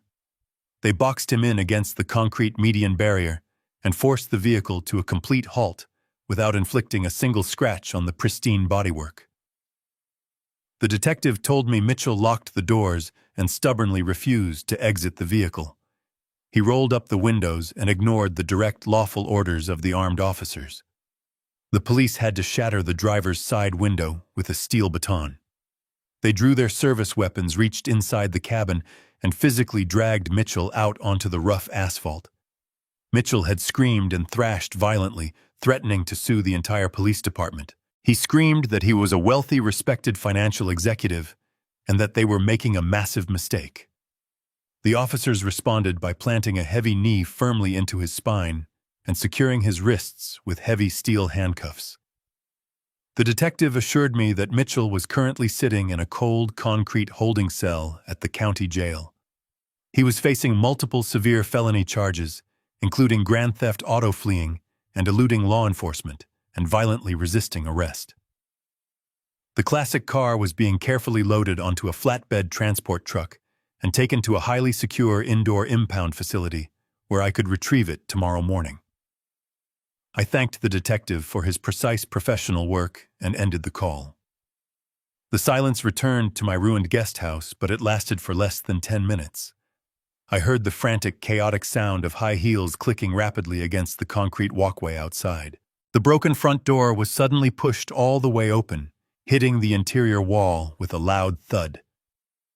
Sarah stood in the doorway. She was an absolute vision of total collapse. The entitled, arrogant woman who had stood in my kitchen just yesterday demanding my pension money was completely gone. Her expensive designer jacket was improperly buttoned and hanging off her shoulder. Her carefully styled hair was a messy, tangled disaster. Thick black makeup ran down her cheeks in dark, ugly streams. She was frantically clutching her cell phone to her chest, as if her life depended on it. She took one trembling step into the ruined living room and saw the overturned furniture, the shattered wood, and the scattered debris. She did not even register the fact that her husband was the one who had violently destroyed my home. She threw herself onto her knees right in the center of the torn paper and broken glass. She began to sob uncontrollably, the sound echoing loudly off the bare walls. It was not a quiet, dignified, emotional release. It was the loud, ugly wailing of a woman who had just watched her entire privileged existence evaporate into thin air. She looked up at me with wild, desperate eyes and told me Mitchell had just called her from the county jail using his single allotted phone call. She choked on her own tears as she explained that the local magistrate had denied him immediate bail because he was considered a severe flight risk after attempting to outrun the highway patrol units. Sarah crawled across the messy floor toward my wooden chair, reaching out with shaking hands to grab the fabric of my pant leg. She begged me to pick up my phone and call the police station right now. She pleaded with me to tell the lead detective that it was all a terrible family misunderstanding. She wanted me to lie to the state authorities. She wanted me to officially declare that I had freely given Mitchell the keys to the vintage vehicle and that he had my full legal permission to drive it across the state line. She promised me that if I called the police and dropped the grand theft auto charges, they would never bother me about my monthly pension money ever again. She swore they would completely abandon the fake conservatorship petition tomorrow morning. She looked frantically around the destroyed room and promised to buy me all new expensive furniture and hire a professional construction crew to repair my front door. She tried to invoke the sacred memory of her late mother, begging me to show mercy for the sake of our family legacy. She cried that Mitchell would immediately lose his high-paying corporate job if he caught a felony conviction and that his professional reputation in the financial sector would be permanently ruined. She told me she simply could not survive the social humiliation of being married to a convicted felon in front of all her wealthy friends. Every single word falling out of her mouth was entirely focused on her own comfort, her own social standing, and her own financial security. She did not offer a single genuine apology for the forged medical documents, the stolen pension money, or the profound disrespect they had shown me for the last 3 years. I looked down at my daughter crying on the floor. I did not reach out to touch her shoulder. I did not offer her a tissue to wipe her ruined face. I sat perfectly still in my chair and let her tears fall onto my leather shoes. I told her to let go of my clothes immediately. My voice was completely flat and utterly devoid of any paternal warmth. Sarah flinched violently at the absolute coldness in my tone and slowly pulled her hands back, holding them against her chest. I pointed a single finger toward the twisted steel lockbox resting on the floor of my bedroom, visible through the open doorway. I told her that her husband had violently broken into my private sanctuary and stolen the only physical memory I had left of the woman who gave birth to her. I told her that Mitchell had not simply borrowed a car for a joyride. He had deliberately stolen an $80,000 liquid asset to fund his escape from federal justice. I watched a sudden wave of deep confusion wash over her tear-stained face. She stopped crying for a fraction of a second. She asked me what I meant by federal justice. I realized in that exact moment that Mitchell had not told her the entire truth during his frantic phone call from the holding cell. He had been too ashamed or perhaps too terrified to confess his ultimate failure. He had not told her about the frozen bank accounts or the failed offshore wire transfer.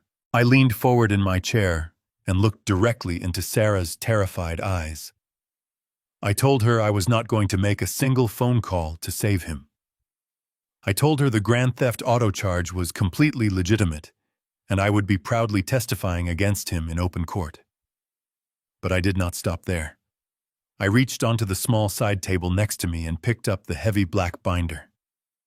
I pulled out the certified forensic audit of the forged home equity loan. I dropped the heavy stack of legal documents directly onto the floor in front of her. I informed her that her husband was not just a car thief, I told her he had secretly forged my signature to take out a $300,000 fraudulent loan against the very house she was currently living in. I watched her eyes widen in absolute horror as she stared at the highlighted bank statements. I told her that federal investigators were currently auditing every single transaction Mitchell had ever made, and that all of their shared bank accounts were permanently frozen by the United States government. I told her that Mitchell was not coming home tomorrow or the next day. He was going to federal prison for a very long time. I ordered her to get off my floor and go back to her massive house to pack her designer bags, because very soon she was not going to have a roof over her head. Sarah stared at the heavy stack of legal documents resting on the torn carpet of my ruined living room. The thick black binder I had dropped at her feet seemed to radiate a terrifying gravity. She slowly reached out with trembling fingers and picked up the top page. It was the certified forensic audit of the $300,000 home equity line of credit. I watched her perfectly manicured nails scrape against the paper as her eyes darted back and forth across the dense financial text. She did not understand the complex banking terminology, but she absolutely recognized the address printed at the top of the loan agreement. It was the address of the massive property she had lived in for the past 15 years. It was the address of her supposed forever home. I broke the silence with a voice so calm it sounded like a judge reading a final verdict. I told her that while she was busy planning to lock me away in a state-run psychiatric ward, her husband was busy mortgaging the very ground she walked on. She shook her head violently side to side, attempting to physically reject the reality printed in black ink. She stammered that there must be a mistake and that Mitchell would never take out a loan without telling her. I told her to turn to the third page of the document and look at the bottom right corner. She flipped the heavy paper over and stared at the signature line. I asked her if that looked like my handwriting. I reminded her that I had spent my entire adult life drafting precise structural engineering blueprints, and that my personal signature was a rigidly uniform block of text.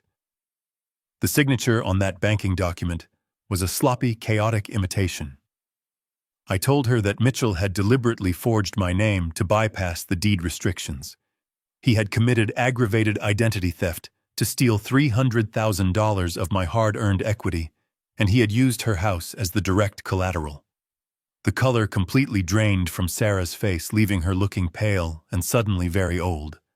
She dropped the papers back onto the floor, as if they were physically burning her hands. I did not give her a single moment to catch her breath. I continued laying out the exact dimensions of the trap her husband had built for them. I informed her that the federal government does not take kindly to massive domestic bank fraud. I explained that my attorney Bradley Evans had already contacted the Federal Wire Fraud Division this afternoon. I told her that federal agents had successfully intercepted an international wire transfer Mitchell attempted to send to the Cayman Islands just a few hours ago. He was trying to launder the stolen equity out of the country and leave her entirely alone to face the catastrophic financial fallout. I told her that right now federal investigators were actively auditing every single bank account attached to Mitchell's Social Security number. The joint checking accounts, the luxury credit cards, the mutual funds she thought secured her wealthy lifestyle were all permanently frozen under federal authority. I watched the exact moment her mind comprehended the absolute totality of her ruin. The arrogant facade she had worn for years shattered completely, revealing the absolute selfish cowardice underneath. She did not express horror at what Mitchell had done to me. She did not apologize for my stolen pension or my forged signature. Her survival instinct kicked in, and it was entirely focused on preserving herself at any cost. She fell back onto her knees and grabbed my hands. Her grip was painfully tight. She looked up at me with wide, terrified eyes and immediately began to rewrite history. She started throwing the man she had been married to for a decade directly under the bus. She cried out that she had absolutely no idea about the forged loan or the offshore bank accounts. She swore on her life that Mitchell handled all of their finances and that he kept her completely in the dark. She claimed he was a manipulative monster who controlled every aspect of her existence. She pointed toward the splintered front door and the overturned furniture in my living room, using his violent burglary as proof of his unhinged criminal nature. She sobbed heavily, claiming she was just as much of a victim as I was. She begged me to call my expensive attorney and have him represent her in the divorce proceedings. She wanted me to use my wealth to shield her from the federal investigators. She promised she would testify against Mitchell in federal court and tell the judge whatever I wanted her to say, as long as I protected her from going to prison and allowed her to stay in the main house. She continued her frantic, pathetic monologue, trying to weaponize my memories of her childhood. She reminded me of the days we used to spend together when she was a little girl before she met Mitchell. She claimed Mitchell had slowly poisoned her mind against me over the years, convincing her that I was a burden. She wept loudly, insisting that deep down she had always loved me, and that she had only gone along with the conservatorship plan because Mitchell threatened to leave her if she refused. She painted a picture of herself as a helpless, terrified hostage trapped in a marriage with a financial predator. She thought she could manipulate the innate protective instinct a father has for his daughter. She thought my love for her would override my logic and blind me to her obvious complicity. I looked down at the woman who shared my DNA and felt a profound, sickening disappointment. I pulled my hands out of her desperate grip and stood up from my wooden chair. I walked over to the destroyed kitchen area and picked up one of the dented cans of generic chicken soup Mitchell had knocked onto the floor. I walked back and held the cheap aluminum can directly in front of her face. I asked her if Mitchell had also forced her to feed me garbage while my pension deposited $5,500 into her account every single month. I asked her if Mitchell had somehow brainwashed her into standing in my kitchen yesterday afternoon, eagerly nodding along while he threatened to lock me in a heavily medicated nursing facility. I reminded her that she had looked me dead in the eye and told me my mind was failing. She had weaponized my age against me for her own financial gain. She had willingly participated in the psychological torture required to set up the fake conservatorship. Sarah opened her mouth to speak, but no words came out. She just stared at the soup can, her lips trembling. I told her that true victims do not wear expensive diamond tennis bracelets purchased with stolen health insurance funds. I told her that true victims do not smirk when their elderly father is threatened with forced institutionalization. I explained that I had spent 40 years building strong foundations for bridges and buildings, but I had clearly failed to build a strong moral foundation for my own child. I told her she was not a victim of Mitchell's greed. She was an active, enthusiastic partner in it. She had loved the lavish lifestyle, the luxury cars, and the expensive vacations far more than she had ever loved me. She was perfectly willing to let Mitchell destroy my life, as long as she got to keep living in a massive house without ever having to work for it. She began to weep again loudly and pathetically, wrapping her arms around her own stomach. She begged me to forgive her. She pleaded for a second chance, crying that she was still my little girl and that family was supposed to stick together through difficult times. The sheer hypocrisy of her words hung heavily in the cold evening air. I told her that family is defined by mutual respect and basic human decency, not by shared blood. I told her I would not be calling Bradley Evans to help her with a divorce. I would not be using a single dime of my protected wealth to hire her a defense attorney. I told her that when the federal agents arrived to question her about the stolen $300,000, she would have to face them entirely on her own. I advised her to tell them the absolute truth, because lying to a federal investigator carries a 5-year mandatory prison sentence. She slowly stood up from the floor, wiping the smeared makeup from her eyes. She looked around my ruined guest house one last time, her shoulders completely slumped in total defeat.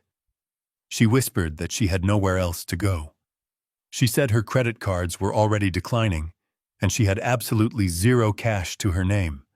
She said she would just go back to the main house, lock the doors, and figure out how to survive without Mitchell. She thought the main house was still her ultimate sanctuary. She thought she still had a roof over her head, even if it was burdened by a massive fraudulent bank lien. She turned around and began to walk slowly toward the broken front door, dragging her feet like a condemned prisoner. She had absolutely no idea that the ground she was walking on no longer belonged to her. She had no idea that I was about to drop the final devastating piece of the structural collapse directly onto her head. Sarah reached the broken doorframe and placed her hand on the splintered wood. She let out a long, trembling breath, believing the absolute worst of her nightmare was finally over. She truly believed that she could simply walk across the manicured lawn, unlock the heavy oak front door of the main house, and collapse into her expensive king-sized bed. She believed that even though her husband was sitting in a concrete jail cell and her bank accounts were frozen by the federal government, she still possessed a fortress. She thought she still had the physical walls, the granite countertops, the heated swimming pool, and the social status that came with living in a massive suburban estate. She had spent her entire adult life wrapping her identity in the expensive architecture of that house. She was entirely oblivious to the fundamental engineering reality that a house is nothing more than a temporary arrangement of wood and glass resting on top of the only thing that actually holds permanent value. I did not raise my voice as I watched her prepare to leave my ruined guest house. I simply spoke her name into the cold evening air. She stopped and turned her head slightly, looking back at me over her trembling shoulder. I told her she was forgetting a critical detail about the physical property she was currently trying to retreat toward. I reminded her that 15 years ago, when I walked into the real estate office and wrote a massive cashier's check to purchase that estate, I did not buy it because I was impressed by the interior decorating. I am a structural engineer. I do not look at cosmetic finishes or expensive lighting fixtures. I look at the dirt. I look at the foundation. I look at the municipal infrastructure surrounding the perimeter. I told her that when I bought that house, I deliberately targeted a 2-acre parcel sitting directly adjacent to a rapidly expanding municipal transit corridor. Sarah turned fully around, facing me again, with a look of profound confusion settling over her tear-stained features. She did not understand why I was talking about municipal transit or dirt. I explained it to her in the simplest terms possible. I told her that she and Mitchell had spent the last 15 years living inside a house that was sitting on land legally zoned for heavy commercial use. They had never bothered to look at the county zoning maps or the long-term city development plans. They were too busy throwing expensive dinner parties and buying luxury vehicles to realize they were sleeping in the exact center of a highly coveted commercial retail district. I watched her eyes blink rapidly as her exhausted mind struggled to process the information. I told her that for the past 5 years, I had been receiving weekly phone calls and aggressive certified letters from massive national corporate real estate developers. They desperately wanted to purchase the 2-acre parcel. They wanted to tear down her beautiful house and pave over her heated swimming pool to build a massive commercial retail complex. I explained that for 5 years, I had firmly rejected every single multi-million-dollar corporate buyout offer. I had left millions of dollars sitting on the table simply because I wanted my daughter to have a comfortable, beautiful place to live. I had protected her sanctuary from the corporate bulldozers out of pure, blind, paternal love. I paused and let the absolute silence of the room stretch out between us for several long seconds. I wanted her to fully grasp the magnitude of the sacrifice I had made for her before I revealed exactly how I had finally chosen to revoke it. I told her that yesterday morning after I left the bank where I permanently closed my pension account, and before Mitchell kicked open my front door, I made a second stop. I did not drive home to argue. I drove directly to the downtown corporate offices of the largest commercial retail developer in the state. I walked into their executive boardroom and informed their lead acquisitions director that I was finally ready to accept their standing offer. Sarah's jaw dropped open. Her breath caught in her throat, producing a sickening, choking sound. She took a single unsteady step back toward the broken doorframe, her hands reaching out blindly to grab the wall for physical support. I told her I sat at a massive glass conference table and signed the master deed transfer I sold the entire 2-acre parcel of dirt right out from under her feet for a massive sum of commercial cash. I told her the transaction was completely legal, entirely finalized, and completely irreversible. The ground she was currently standing on no longer belonged to me, and it certainly no longer belonged to her. It belonged to a ruthless multi-billion-dollar corporate retail conglomerate. She began to shake her head violently side to side, muttering the word no over and over again in a frantic, breathless whisper. She tried to find a logical flaw in my statement. She tried to use the fraudulent loan to her advantage. She stammered that I could not possibly sell the house because Mitchell had just placed a $300,000 bank lien against the title. She thought the very crime her husband committed would somehow accidentally protect her from being evicted. She thought the bank would block the corporate sale. I looked at her and smiled a cold, devastating smile. I explained that a retail conglomerate building a $50 million commercial center employs an army of the most ruthless corporate attorneys in the country. I told her that when their legal team discovered the active bank lien during their expedited morning title search, they did not cancel the real estate purchase. They simply contacted the federal authorities and the bank directly. They used my certified medical affidavit and the obvious forensic proof of Mitchell's forgery to legally nullify the bank's claim to the physical property. The corporate lawyers completely crushed the local bank, forcing them to remove the lien from the physical dirt. The bank is now forced to collect their stolen $300,000 directly from Mitchell's frozen offshore accounts and his personal future earnings. The land itself was immediately transferred to the developer entirely free and clear of any financial encumbrance. Sarah stared at me, her entire body trembling violently. The final illusion of her perfect, wealthy life was rapidly dissolving into absolute nothingness right in front of her eyes. She was finally realizing that she had absolutely nothing left to fall back on. Her husband was a federal criminal sitting in a concrete cell. Her shared bank accounts were seized by the United States government. Her credit was entirely destroyed. And now the massive, beautiful house she thought she owned was nothing more than a temporary structure waiting to be violently erased from the map. I reached into the inner pocket of my heavy wool coat one final time. I pulled out a single crisp piece of white paper. It was not a bank statement or a forensic audit. It was a formal, legally binding corporate document. I walked slowly across the debris-covered floor and held the paper out to her. She did not raise her hands to take it. She just stared at it as if it were a venomous snake. I read the heavy black text printed at the top of the page out loud. It was a mandatory 30-day notice to vacate the premises. I told her the retail developer was not interested in becoming a residential landlord. They were not going to let her rent the house or negotiate a temporary lease. They wanted the dirt, and they wanted it immediately. I informed her that she had exactly 30 days to pack her designer clothes, her expensive shoes, and whatever worthless items she could carry. I told her that on the morning of the 31st day, a fleet of heavy industrial bulldozers and demolition excavators would arrive at the end of the driveway. They were going to smash through the heavy oak front door, crush the granite countertops, and grind the heated swimming pool into dust. They were going to completely level the entire property and pave a commercial parking lot directly over the exact spot where her bedroom currently sat. The sound that erupted from Sarah's throat was not a standard human cry.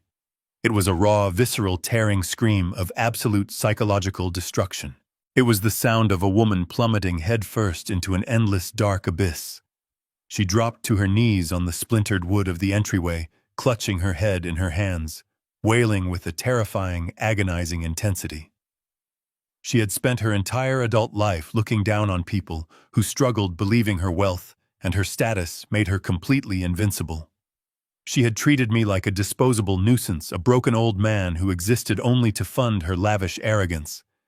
Now she was kneeling in the dirt, with absolutely $0 to her name, facing imminent homelessness and absolute public ruin.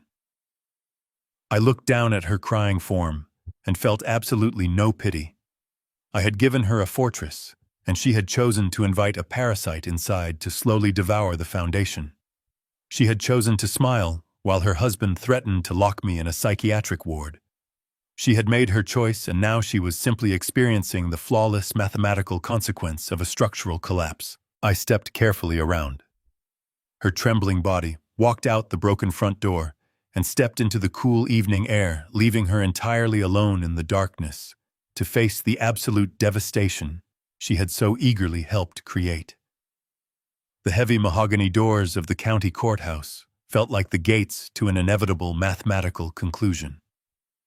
I walked through the metal detectors at 8 o'clock in the morning, feeling the cold, polished marble floor beneath my shoes.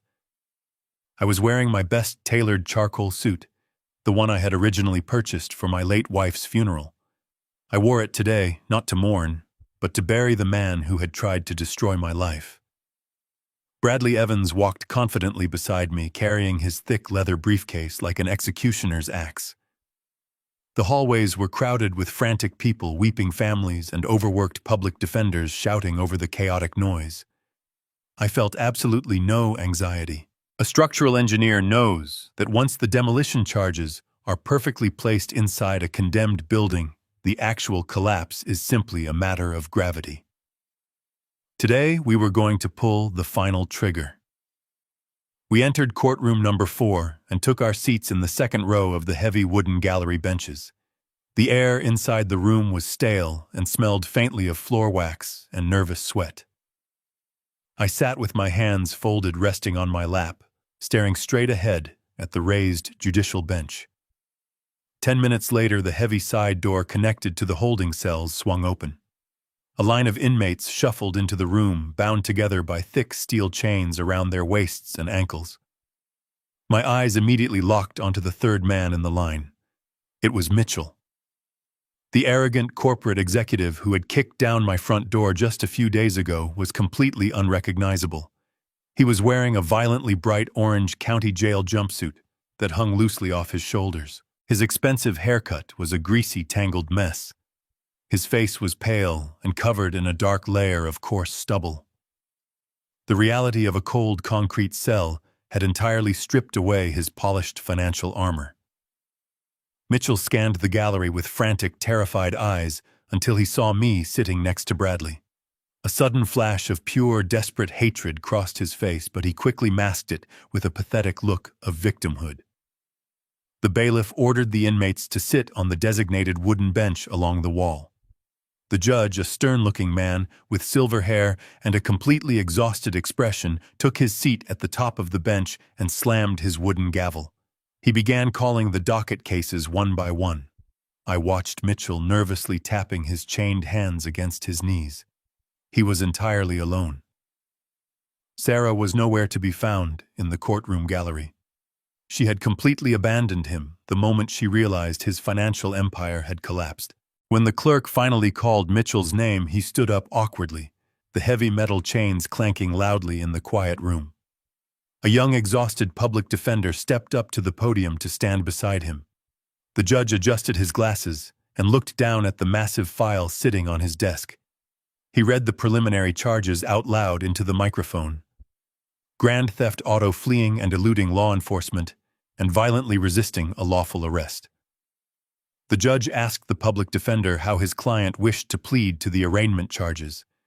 Before the young lawyer could even open his mouth to speak, Mitchell committed the ultimate courtroom sin. He forcefully shoved his public defender aside and leaned directly into the microphone. His voice echoed through the high ceilings, shrill and completely unhinged. He loudly declared that the entire situation was a massive family misunderstanding. He pointed a shaking, chained finger directly at me, sitting quietly in the gallery. Mitchell told the judge that he was not a criminal, but a dedicated son-in-law trying to protect his sick elderly father. He lied with the practiced ease of a corporate sociopath.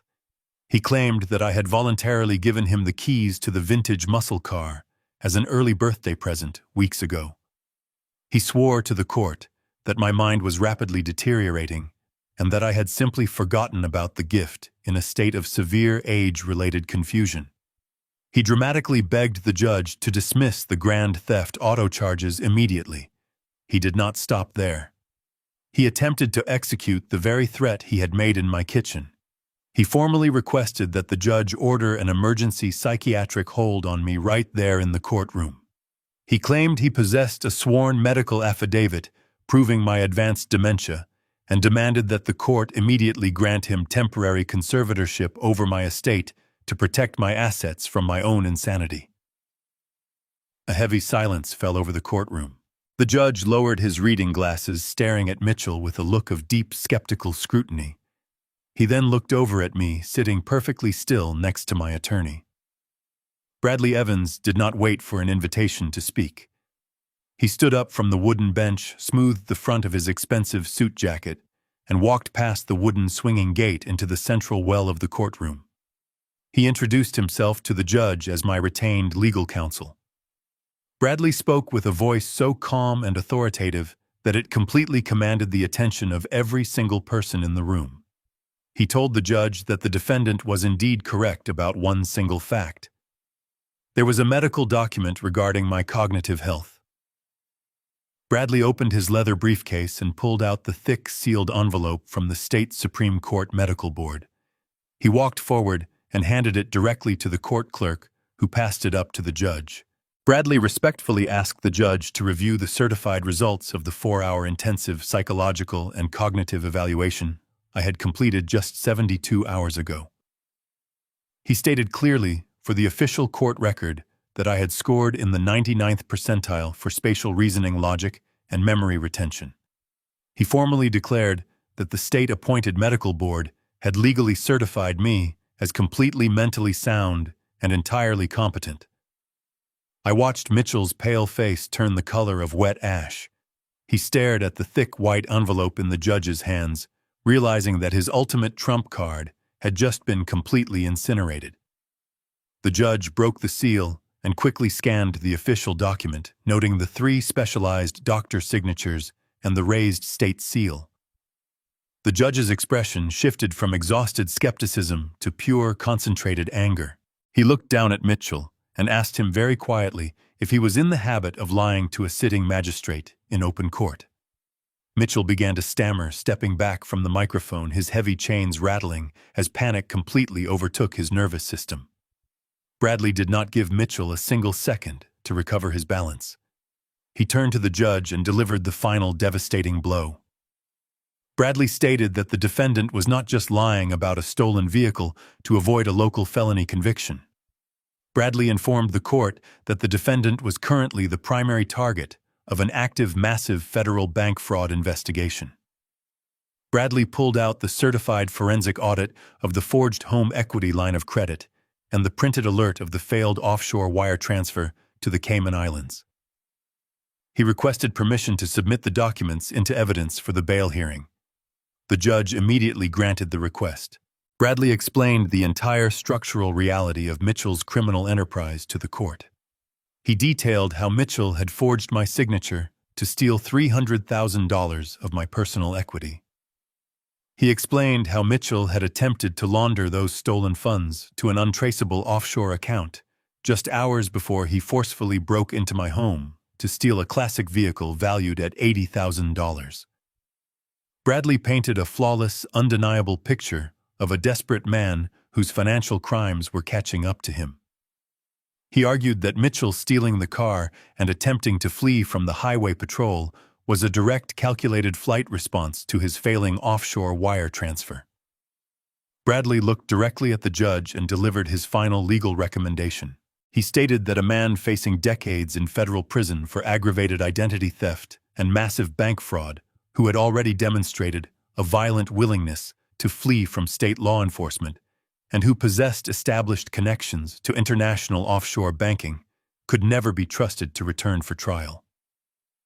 Bradley formally requested that the court deny all forms of bail and remand the defendant to the county jail until his federal indictment was officially processed. Mitchell began to scream. He thrashed against his heavy chains, screaming that the documents were fake and that Bradley was framing him. He yelled that he was a wealthy executive and demanded to be released immediately so he could go back to his massive house and his wife. He was completely delusional, unable to process the absolute finality of his own destruction. The two large bailiffs immediately stepped forward, grabbing Mitchell by the shoulders and physically restraining him against the heavy wooden podium. The judge slammed his heavy wooden gavel down so hard, the sound echoed like a gunshot. The judge ordered Mitchell to be absolutely silent or face an additional charge of contempt of court. The judge looked down at the forged banking documents and the certified medical affidavit. He looked at me sitting quietly in the gallery, recognizing the quiet dignity of a man who had simply refused to be a victim. The judge then looked at Mitchell with an expression of absolute disgust. The judge leaned directly into his microphone and delivered the final, undeniable consequence. He stated that based on the irrefutable evidence of severe federal financial crimes, the violent nature of the physical arrest, and the undeniable flight risk posed by the defendant's own actions, he was officially declaring Mitchell an extreme danger to the community and a catastrophic flight risk. The judge slammed the gavel down one final time. He revoked Mitchell's bail entirely and ordered him to be held in maximum security county lockup without the possibility of bond until his trial date. The bailiffs immediately dragged Mitchell away from the podium. He did not walk, he was physically hauled backward toward the heavy steel holding cell door. He looked over his shoulder at me, his eyes wide with absolute bottomless terror, as the reality of his future finally crushed him. He was not going back to his granite countertops or his luxury vehicles. He was going to spend the next several years in a tiny concrete cage. The heavy steel door slammed shut behind him, cutting off his frantic screams entirely. I sat in the wooden pew, taking a slow, deep breath. The legal foundation of his life was completely demolished. Now there was only one loose end left to tie up before I could finally walk away entirely free. I stood up, buttoned my charcoal suit jacket, and walked out of the courtroom, with my attorney ready to watch the final walls come crashing down on my ungrateful daughter. The 30 days expired exactly as I promised they would.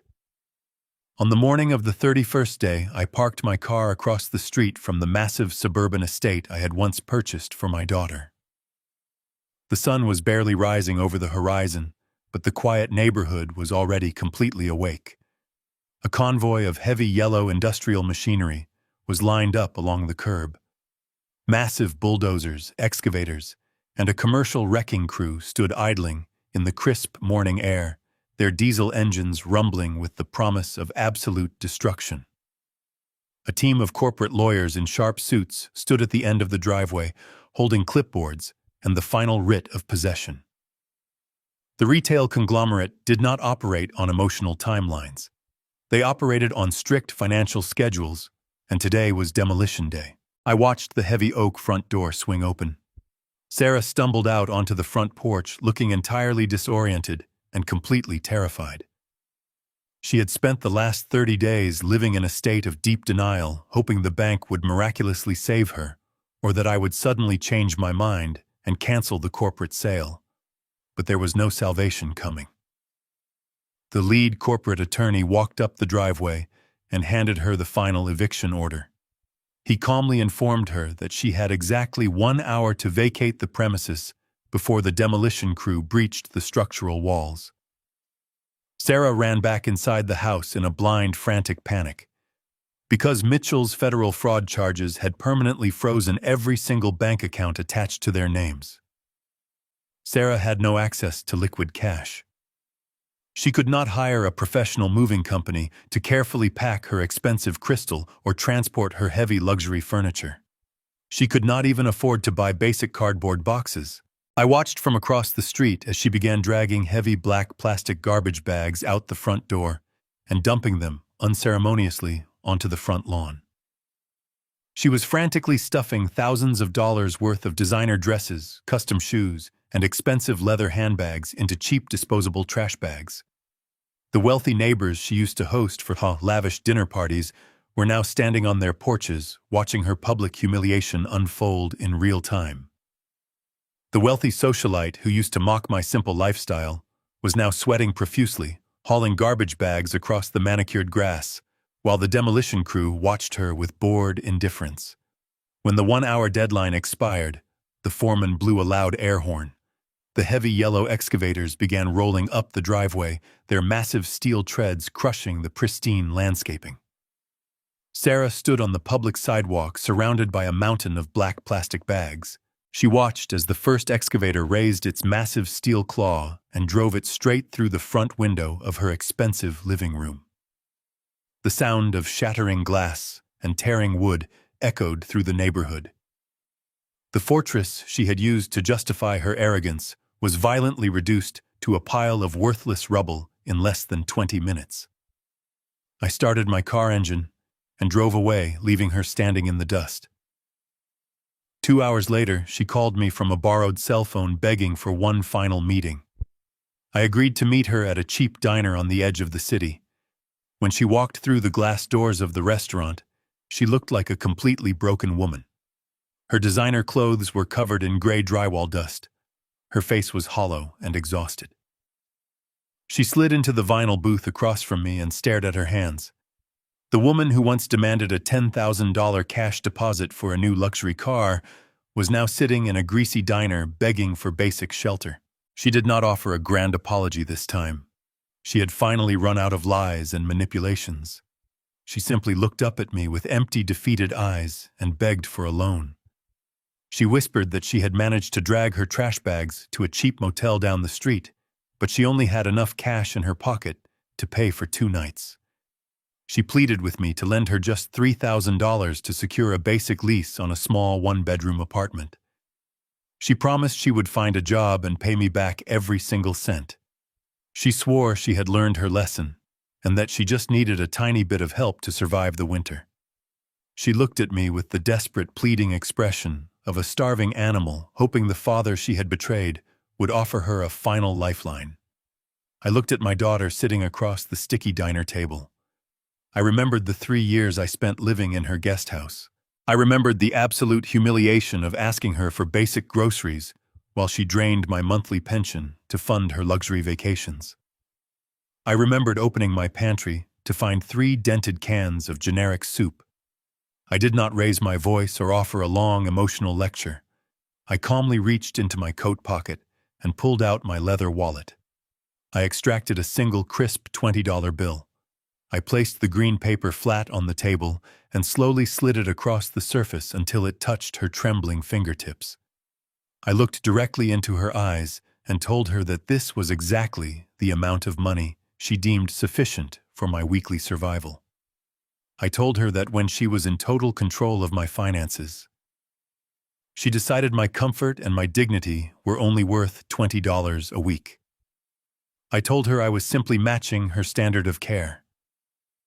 I stood up from the booth, adjusted my coat, and told her to spend the money wisely because the gravy train had permanently derailed. I turned my back on her and walked out of the diner, leaving her sitting alone, staring at the $20 bill that represented the absolute totality of her remaining wealth.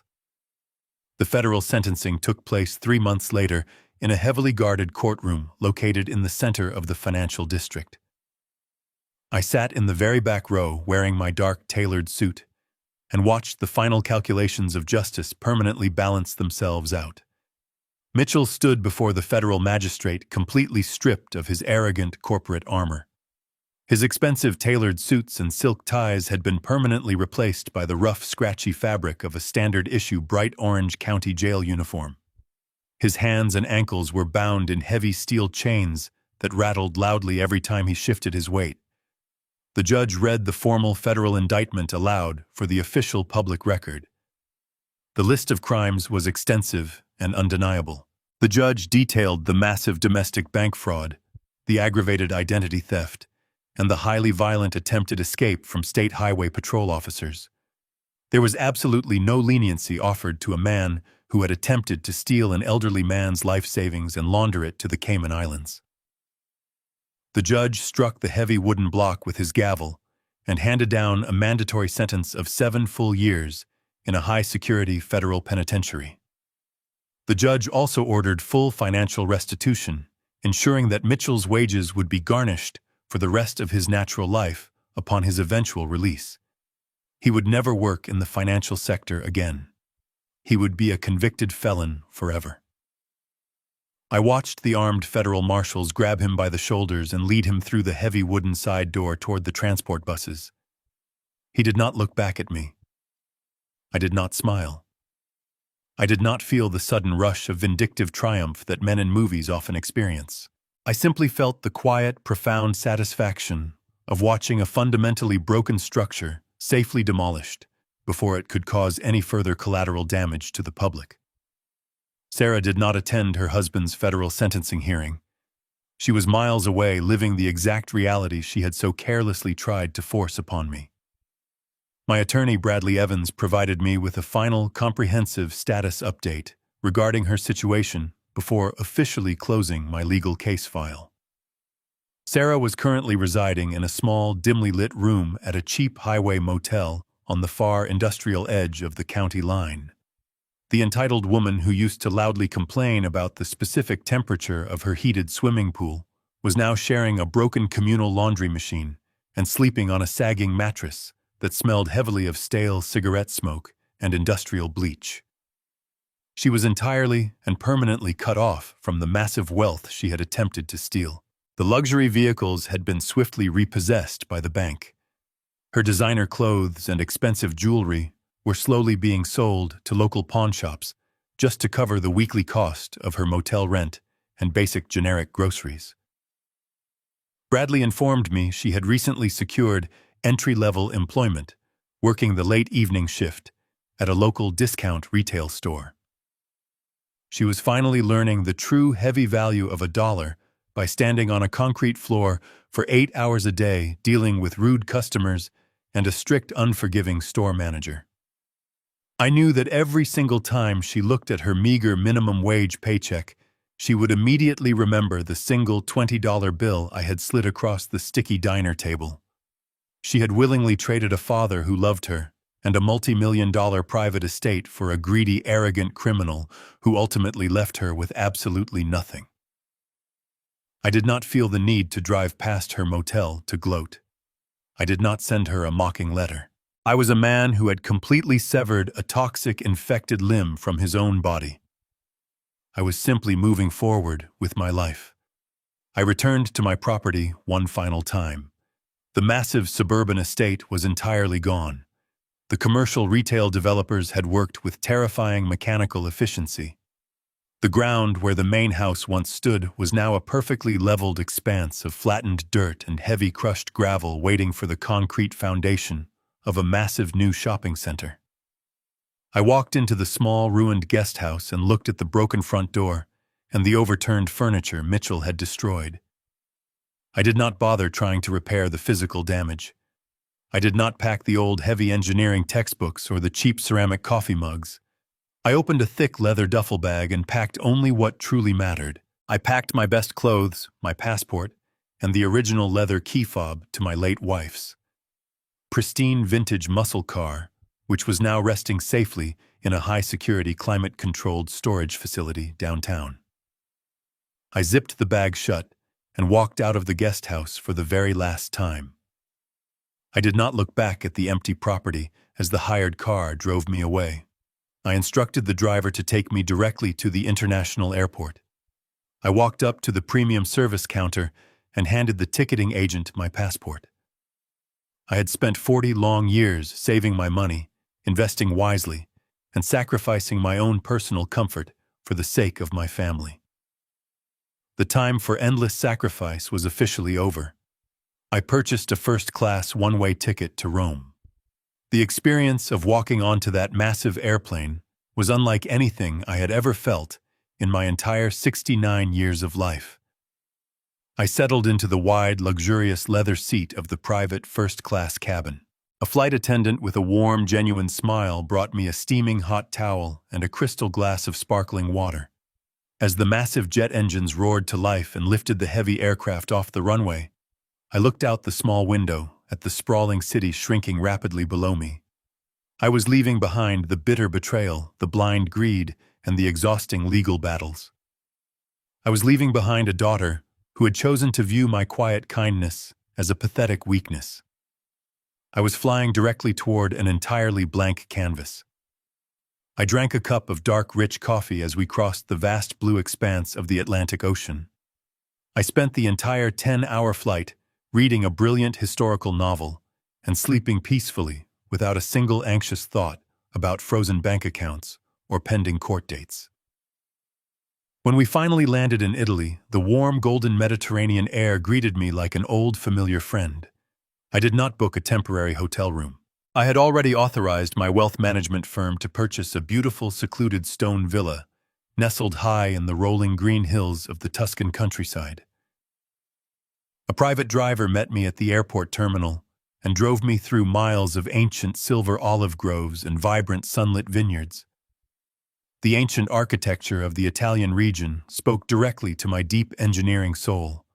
I saw massive stone bridges and tall arched aqueducts that had stood completely intact for over 2,000 years.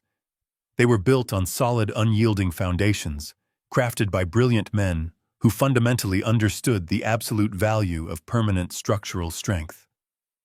We arrived at my new private home just as the bright evening sun began to set behind the distant mountains. The villa was incredibly magnificent.